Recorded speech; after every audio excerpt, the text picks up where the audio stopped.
बन्या पानी रे भासी आसीथिबा जणे युवकर मृतदेह को पुलिस अग्निशम विभाग सहायतार उद्धार करिछि।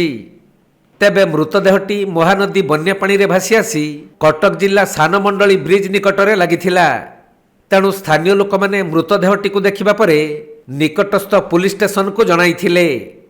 सेपटे ब्रिज निकटरे जणे युवकर मृतदेह भासुथबा खबर प्रचारित होई जिबा परे आखपाख अंचलर लोक माने आसी मृतदेहटी को देखिबा पई भिड़ जमाइथिले। घटनास्थल में गुड़ीसाही फांडी पुलिस और बारंग अग्निशम बाहिनी पहुंची शवटी को उद्धार करने पर युवक को चिन्हिबा चेष्टा करा जाइथिले भी युवकर परिचय मिल पारि नाही। मृत युवक जनक आखपाख अंचलर होई नथिबा बेले हुएत मृतदेहटी बन्या पानी रे दूररू भासी आसीथिबा संदेह करा जाउछि। तेणु पुलिस मृतदेहटी को जबत करने सह युवक जनक किए और तांकर किपरि मृत्यु हैला से नहीं पुलिस अधिक तदंत करुछि।